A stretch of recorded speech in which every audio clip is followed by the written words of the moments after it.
My son shouted in my face, "Pay the rent or disappear." He said it in front of 22 people at Christmas dinner. My daughter-in-law laughed and said, "Let's see how you survive."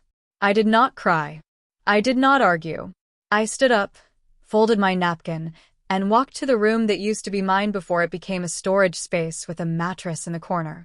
I packed what I owned, which was not much because everything I had built over 40 years had already been given away to the people sitting at that table. Then I walked out into the cold, got into my car, and drove to a house none of them knew existed. What happened after that night is something none of them saw coming, and by the time they understood what they had done, it was already too late to take it back. My name is Rachel. I am 63 years old. For the last 4 years, I had been living in my son Daniel's house, in a small room at the back that used to be his home office. I moved there after I sold my own home to help him buy his. That is a detail I want you to remember because it matters. I did not move in because I had nowhere else to go. I moved in because my son asked me to, and because I believed, foolishly maybe, that a mother helping her son was simply what family did. Daniel is 38 years old. He is married to a woman named Vanessa, and they have 2 children, Michael, who is 16, and Sophie, who is 10. For 4 years, I lived under their roof. I cooked more meals than I can count. I paid for groceries more times than Daniel ever knew. I covered half of the mortgage every single month, transferred quietly into his account so it would not look like charity, so it would not embarrass him in front of his wife. I paid Sophie's school fees for 3 years running. I paid for Michael's braces. I paid the car insurance twice when Vanessa forgot to renew it.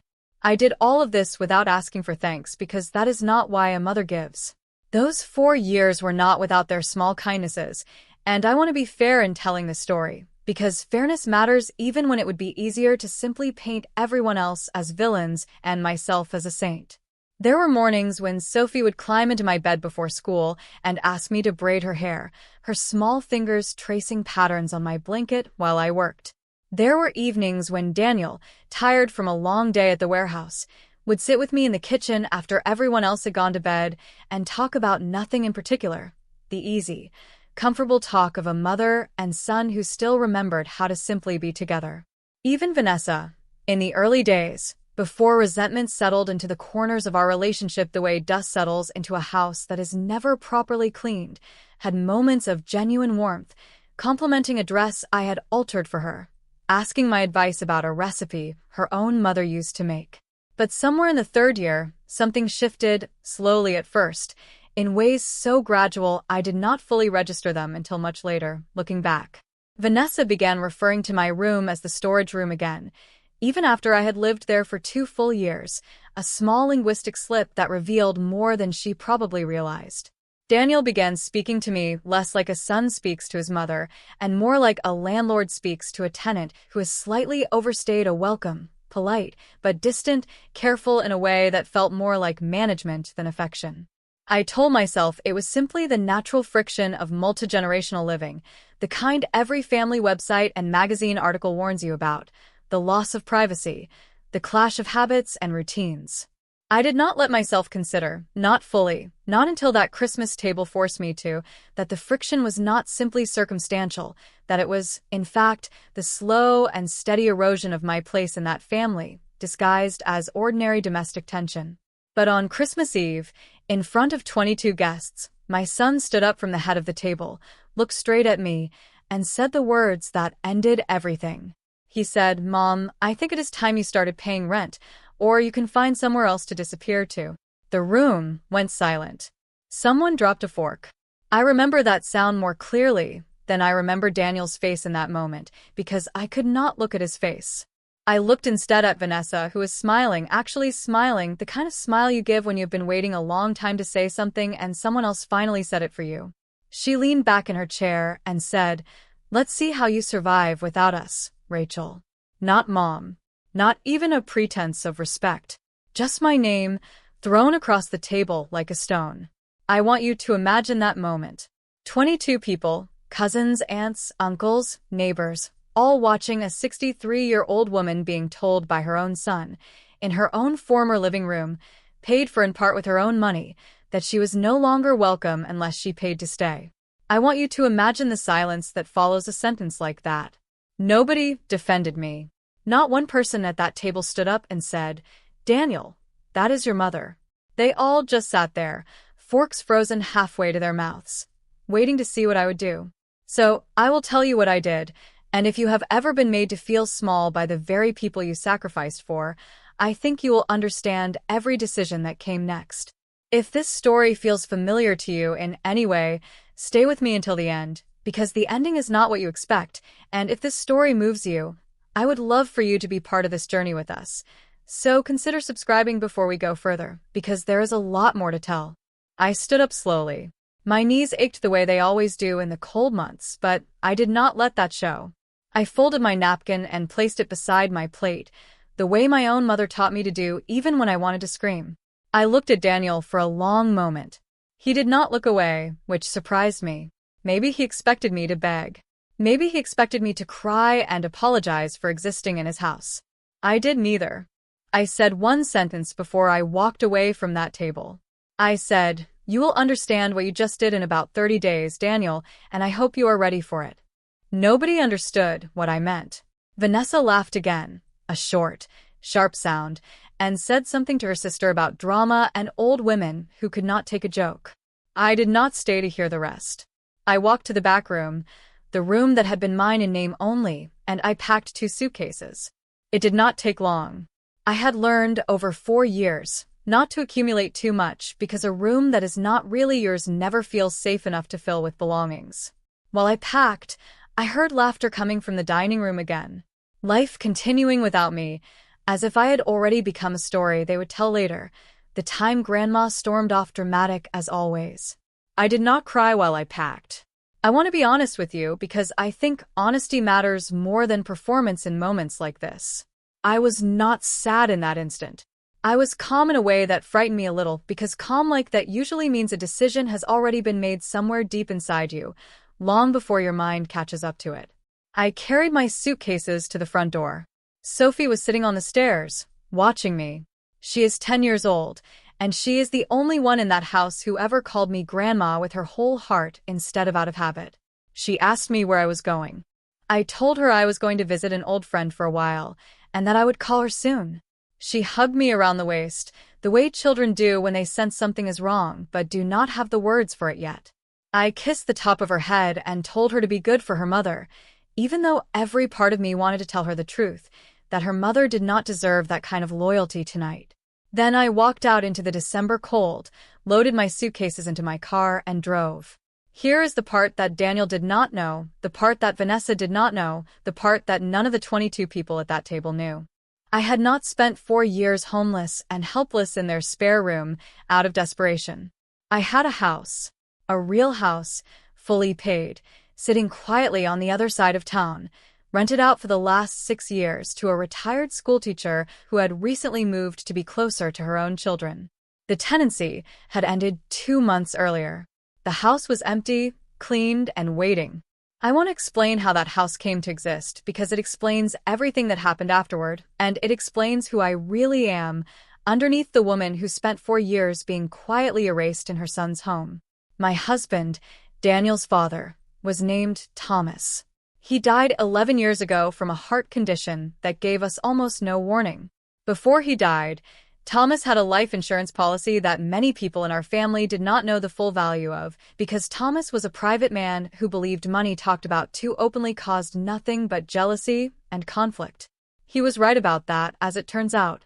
When Thomas passed, I received a payout that was significant.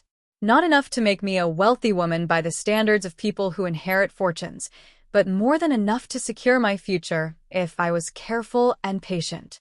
I used part of that money to help Daniel buy his first home, the home he later stood in and told me to pay rent or disappear. I used another part to buy a modest rental property outright, no mortgage, no debt attached to it, purely as a form of security for my old age. I told no one about this property, not because I wanted to deceive my family, but because I had learned, slowly and painfully, that once people know you have money, they begin to see you differently. They begin to see you as a resource rather than a mother. I also worked For over 20 years, I ran a small tailoring and alterations business from a rented shop 2 streets from our old family home. I built that business by hand, stitch by stitch, client by client, saving a portion of every good month into an account that Daniel did not know existed, that Vanessa certainly did not know existed. I was not a helpless old woman who needed her son's charity to survive. I was a woman who had quietly built a foundation strong enough to stand on her own, and I had chosen, out of love, to hide that strength so that my son could feel like the provider in his own home. That is the tragedy of it if you think about it. I hid my own security to protect my son's pride, and he repaid that sacrifice by humiliating me in front of 22 people and telling me to pay rent or disappear. I think about Thomas often when I think about that night. He was not a man who spoke a lot about feelings, the way some men of his generation never learned how, but he showed his love in the way he planned for a future he somehow sensed he might not fully see. 2 years before he passed, he sat me down at our old kitchen table, the one we had owned since the early days of our marriage, and he told me he wanted us to buy a second property, small, modest, nothing extravagant, just something fully paid off, something no bank could ever take from us no matter what happened in life.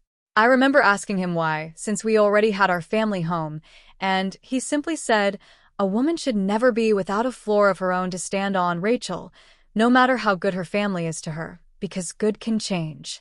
At the time I thought he was being overly cautious, maybe even a little dramatic. We were happy then. Daniel was young, our marriage was strong, and the idea that I might one day need a floor of my own that did not depend on anyone else felt distant, almost unnecessary. I did not understand the wisdom in what he was telling me until many years later, standing in a cold, empty rental house on a December night, suitcases by the door, finally grateful beyond words that my husband had insisted on something I had not known, at the time, I would ever truly need. We bought that house together, quietly, using savings from both of our incomes over several years, and we never told Daniel about it, partly because he was still young and it did not seem relevant to share every financial decision with a child, and partly, if I am honest, because Thomas simply believed some things were meant to be private between husband and wife. After he passed, I kept that privacy, not out of secrecy for its own sake, but because grief had already changed so much about my life. And that small rental house, tucked quietly on the other side of town, became something like an anchor I did not examine too closely, simply trusted was there, the way you trust the ground beneath your feet without constantly checking that it is solid. So, I disappeared. But not in the way he expected. I drove across town that night, my headlights cutting through a light snow that had just begun to fall, and I parked outside the house that had been waiting for me. I let myself in with the spare key I always kept in my purse, out of habit more than intention. The house was cold, unheated for 2 months, but it was mine, every wall, every window, every inch of the floor beneath my feet. I stood in the empty living room for a long time that night, coat still on, suitcases still by the door, and for the first time in 4 years I let myself cry, not out of sadness, but out of something closer to release. The next morning I did 3 things. First, I called the utility companies and had the electricity and water reconnected under my name, effective immediately. Second, I called a locksmith to change the locks on the property, even though no one else had a key, simply because I wanted the symbolic closure of starting fresh. Third, and this is the part that changed everything, I opened my banking application and began canceling every single standing transfer connected to Daniel and Vanessa's household. I want to walk you through exactly what I had been paying for because I do not think Daniel himself fully understood it until the bills started arriving.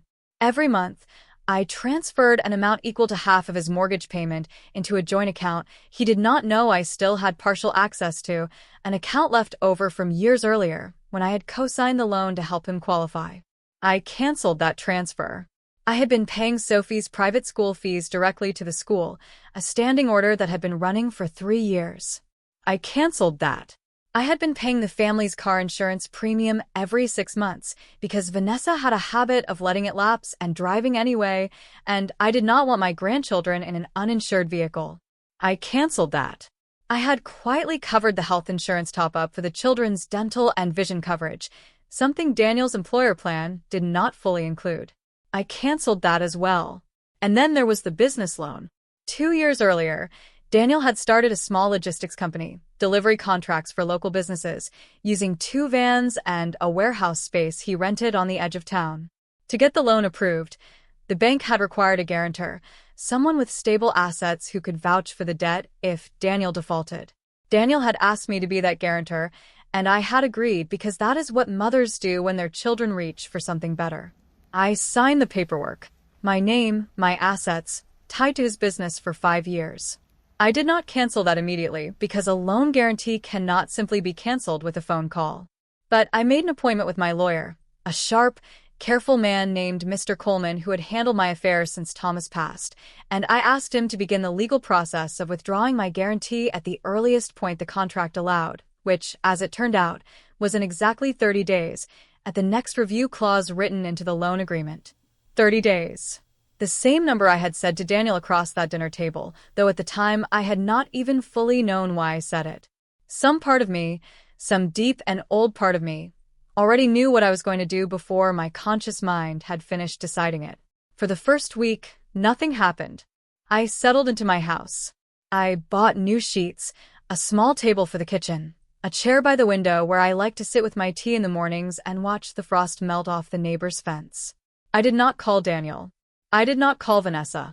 I did call Sophie, twice, brief conversations where she told me about her school project and asked when I was coming back.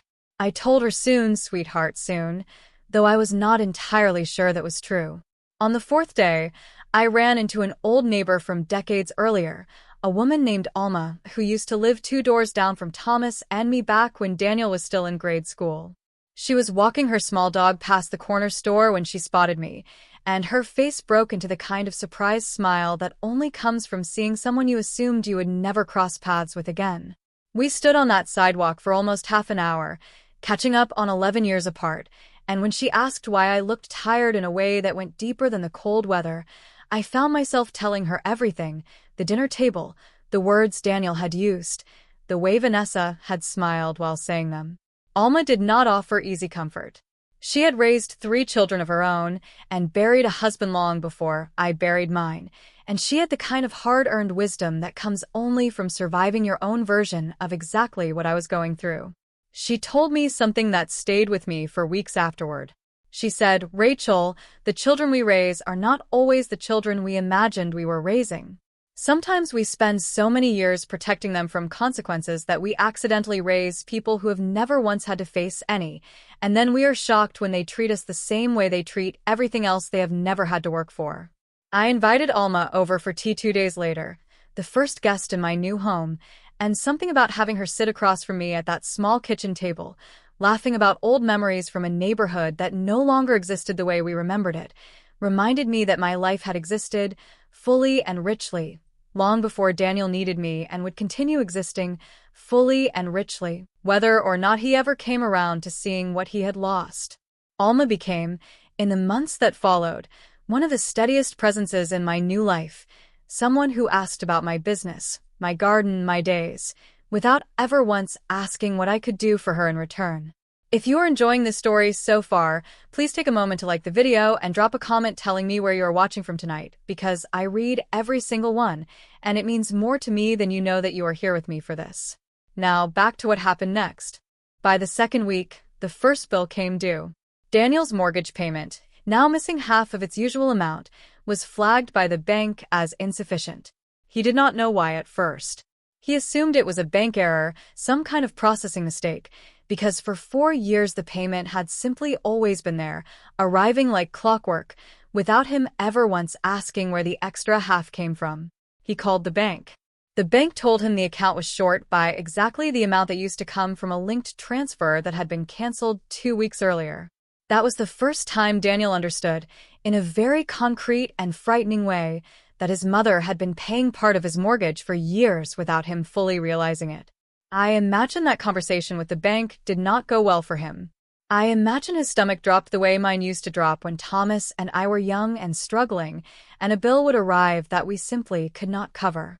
I was not there to see his face, but Sophie told me later, in her small and honest way, that Daddy had been on the phone a lot and that he seemed angry and worried at the same time, the kind of angry that comes from fear rather than actual anger.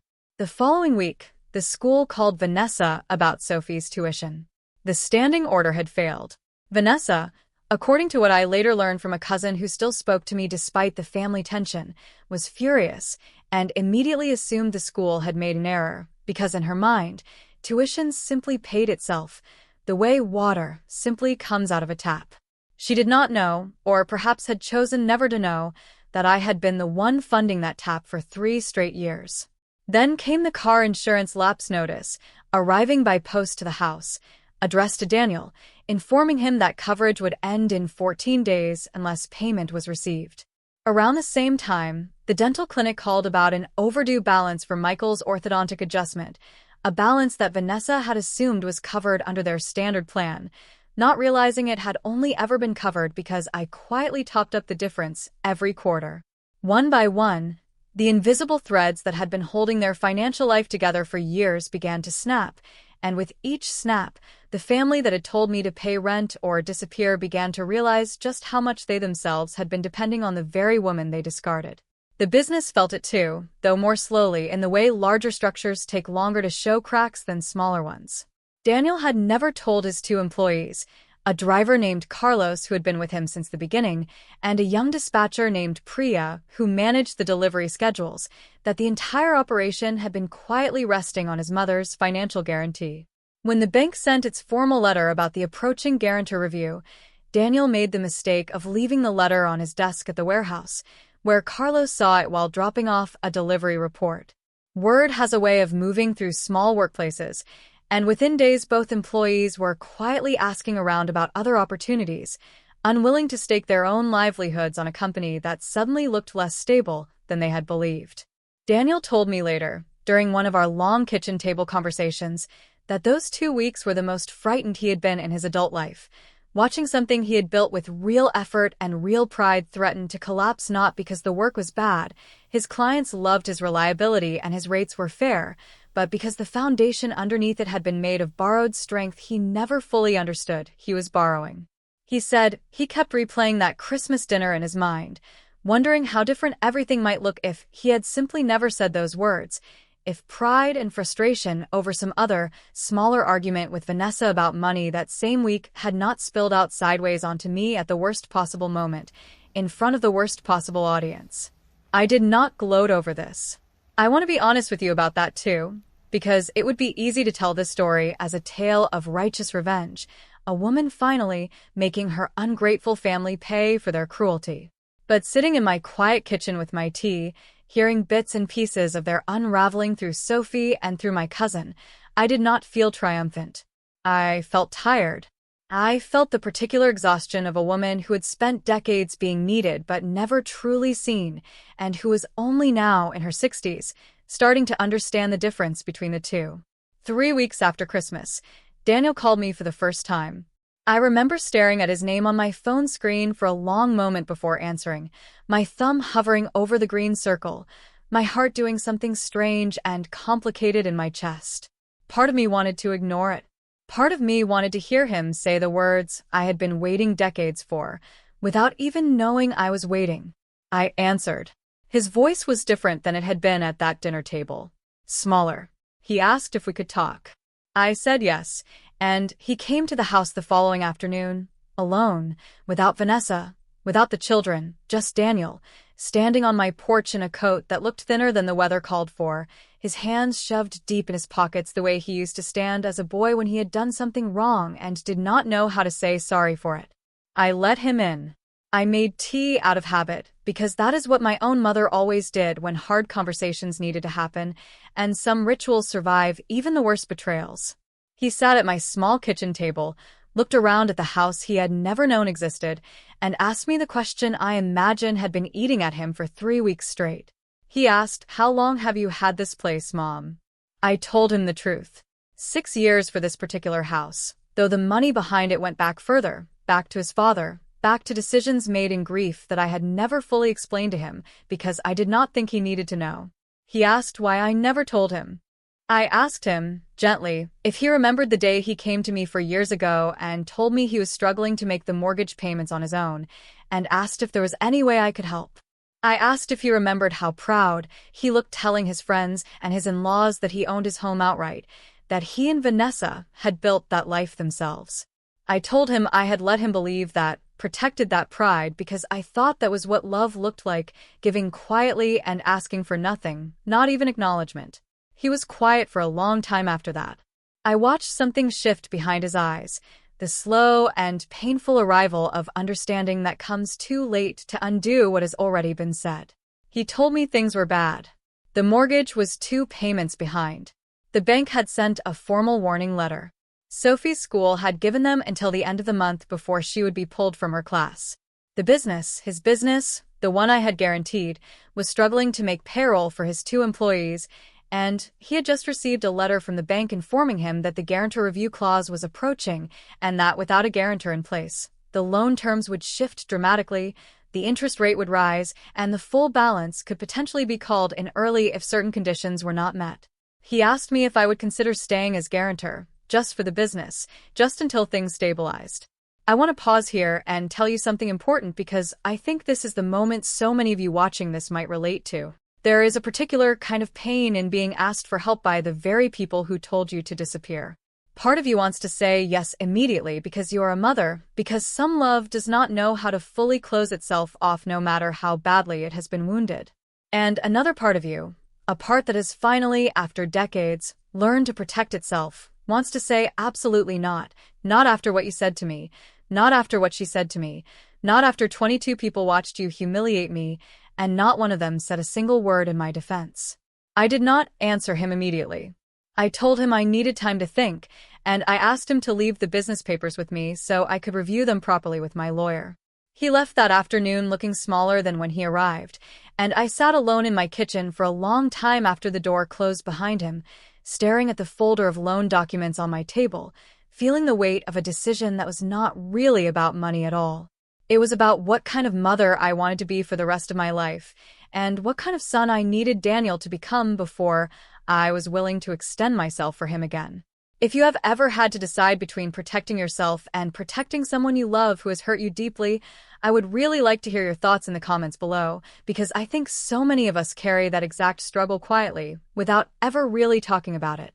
And if this story has kept you here this long, it means a lot to me. So please consider subscribing because there is much more to this journey, and the ending still has a few turns left that I promise you will not expect. During those 2 uncertain weeks, my younger sister Dorothy drove 3 hours from her own town to sit with me for a weekend, after hearing a version of the story secondhand through a cousin who could not keep the news to herself. Dorothy and I had never been especially close as adults, our lives pulling in different directions after our own mother passed, but something about hearing that her big sister had been humiliated at a family dinner and had simply walked away into an empty house alone stirred something protective in her that neither of us expected. She arrived on a Friday evening with a bag of groceries and a bottle of wine, and we spent the weekend doing very little, mostly just sitting together, sometimes talking, sometimes simply existing in the same room the way sisters can, comfortable in silences that would feel awkward with almost anyone else. She asked me at one point, sitting across from me at that same small kitchen table that had already witnessed so much that winter, whether I regretted the years I had spent giving so quietly, so completely, to Daniel and his family, without ever once asking for acknowledgement in return.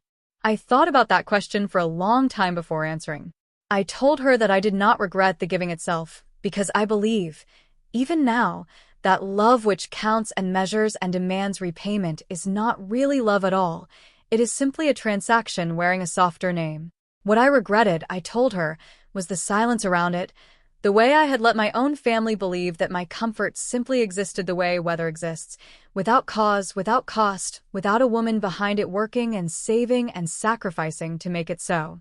I told Dorothy that I had confused humility with invisibility for most of my adult life, and that the lesson I was only now learning, at 63 years old, was that a person can give generously and still insist on being seen clearly for what that giving actually costs them.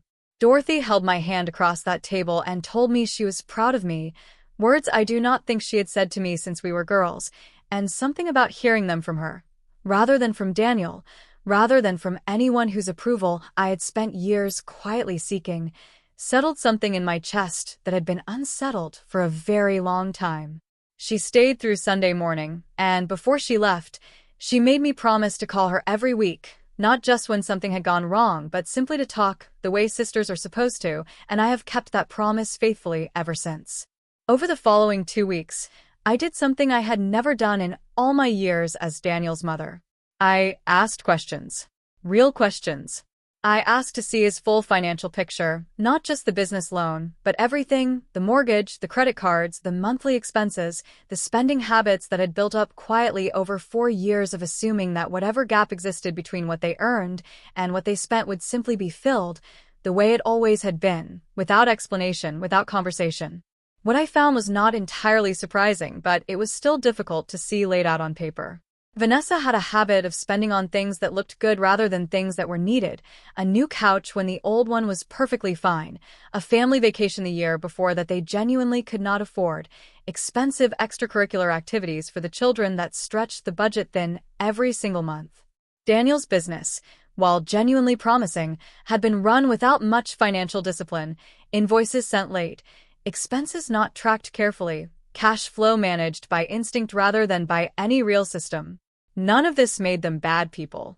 I want to be clear about that, because I do not tell you this part of the story to paint my son and his wife as villains. They were, and are, people who had simply never been forced to reckon with limits, because I had spent years quietly removing those limits before they ever had to feel them. I met with Mr. Coleman, my lawyer, and I laid out a plan. I was not going to simply write a check and disappear the problem the way I had for 4 years.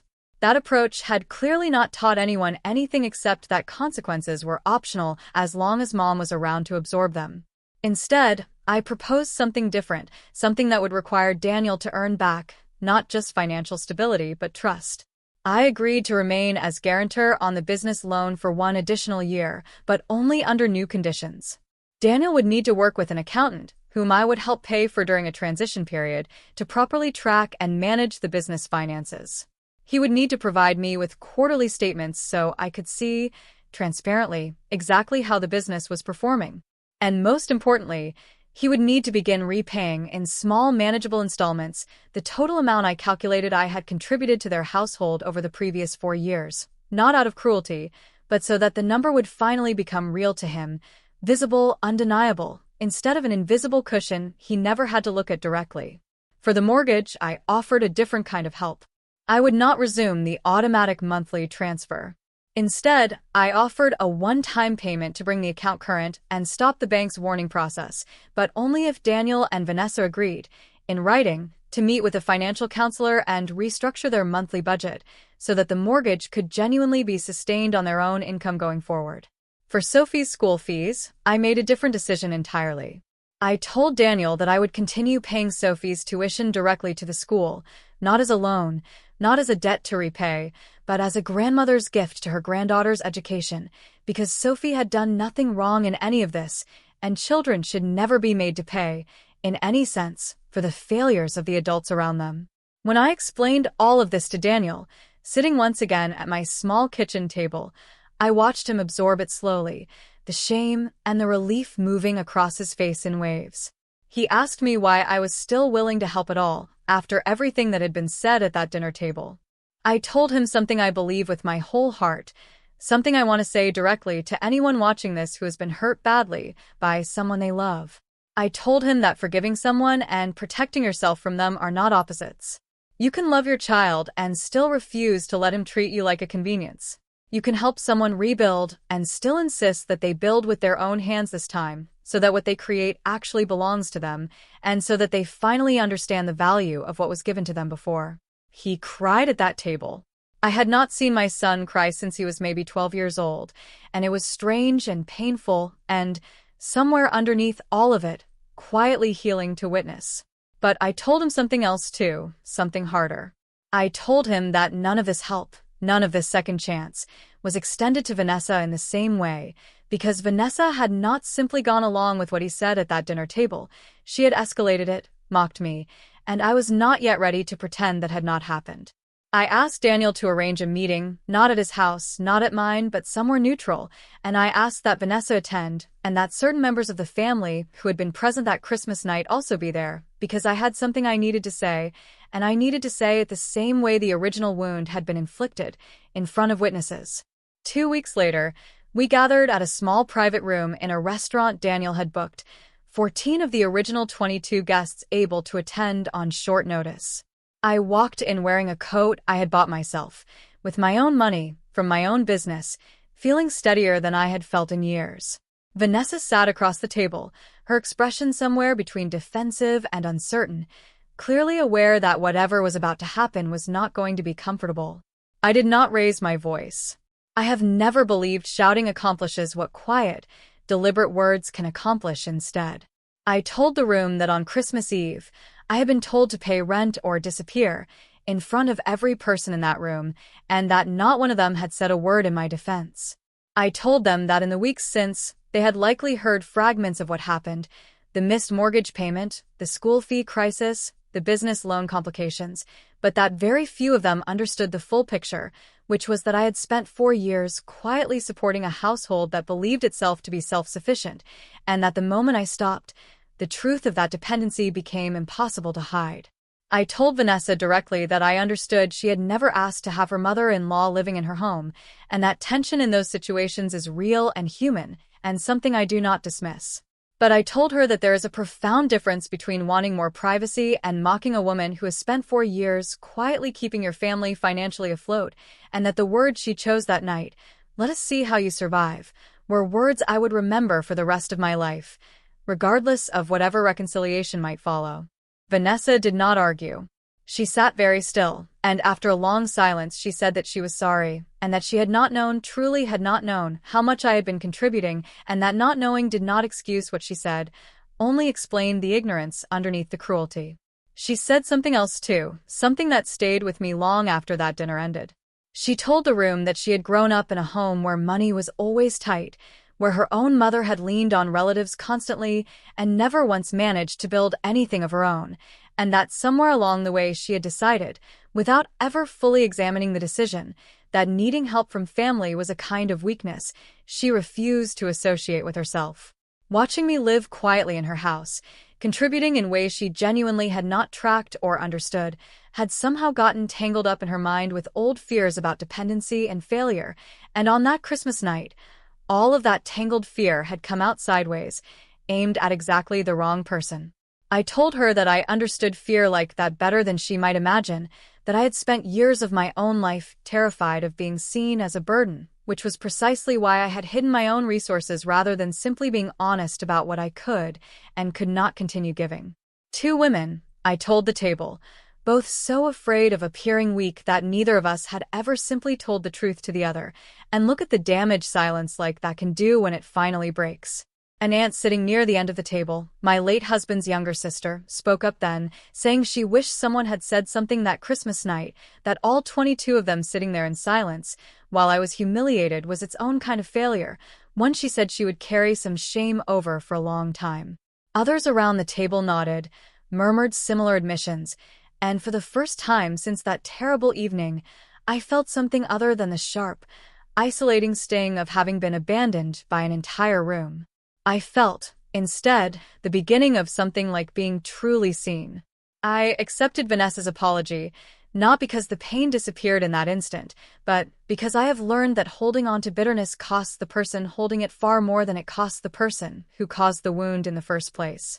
Then I said one more thing to the room, something I had prepared carefully in the days leading up to that meeting. I told them all that I was not moving back into Daniel's house. Not now, not later, not under any circumstances. I told them I had built a home of my own, quietly over many years, and that this new chapter of my life was going to be lived on my own terms, in my own space, surrounded by people who valued me for more than what I could provide financially. I told them that I would continue to be Daniel's mother, Sophie and Michael's grandmother, present at holidays, present at birthdays, present in the ways that mattered. But that presence would now come from a place of choice rather than obligation, from love rather than quiet, invisible sacrifice. If you have made it this far in the story, I want to thank you because staying with a story this long, this personal, means something to me. And if you have your own version of this experience, whether you were the one who gave too much or the one who is only now realizing how much someone gave for you, I would love for you to share in the comments because these stories are stories, deserve to be told out loud, not carried quietly the way I carried mine for so many years. And if you have not yet subscribed, this would be a wonderful moment to do that, because I share stories like this often, and I would love to have you along for the next one. In the months that followed, life slowly found a new rhythm. Daniel worked with his accountant, and to his credit, the business began to stabilize within 6 months, invoices tracked properly, expenses controlled, a real cushion building for the first time instead of an invisible one supplied by his mother. He repaid me steadily, small amounts each month, and though the total repayment would take years to complete, the act of repaying itself seemed to change something fundamental in how he carried himself, a straighter posture, a quieter confidence that came from earning rather than receiving. Vanessa and I did not become close in the way some families reconcile in movies, with tearful hugs and instant forgiveness that erases years of tension in a single scene. Our relationship became something more honest than that, careful, respectful, built slowly on small gestures rather than grand declarations. She began calling before visiting, rather than assuming her mother-in-law's time was simply available. She began asking my opinion on things rather than dismissing it. It was not everything, but it was real, and real things tend to last longer than performances of closeness that were never true to begin with. Sophie visited me every weekend, sometimes with Michael, who at 16 had his own complicated feelings about everything that happened but slowly began to understand, in his own way, that his grandmother was not simply a source of money or convenience, but a person with her own life, her own history, her own quiet strength that had been hiding in plain sight the entire time. Michael surprised me the most in the end. At 16, he had been old enough at that Christmas dinner to fully understand what his father had said, and unlike the younger cousins who mostly just absorbed the tense mood without grasping the details, Michael had gone quiet for weeks afterward, barely speaking to his father, spending long hours alone in his room. He showed up at my house alone one Saturday afternoon in early spring, having taken the bus across town without telling either of his parents, and he sat on my porch steps and told me, in the halting, careful way teenagers speak when they are working through something too large for easy words, that he had been ashamed that night, ashamed of his father, ashamed of his mother, and ashamed of himself for not standing up and saying something in my defense. I told him that a 16-year-old boy is not responsible for defending the adults at his own dinner table, that the failure that night belonged entirely to the grown-ups in the room, and that his silence was not a betrayal, simply the understandable freeze of a child caught in a moment too big for him. He cried a little on my porch that afternoon, and I let him, and afterward we spent 2 hours in my kitchen making cookies, something we had not done together since he was much younger, and something we began doing regularly after that, a small ritual that slowly rebuilt the closeness that for years of household tension had quietly worn away between us. I want to tell you about the real surprise now, the one I mentioned at the very beginning of the story, because I think it matters more than the financial details, more than the loan guarantees and the mortgage payments and the school fees. The real surprise was not that I had money. Money is just numbers, useful, necessary, but ultimately just a tool. The real surprise, the one that took me completely by surprise myself, was discovering, at 63 years old, after 4 years of feeling invisible in a house I had helped build, that I still had the capacity to start over completely.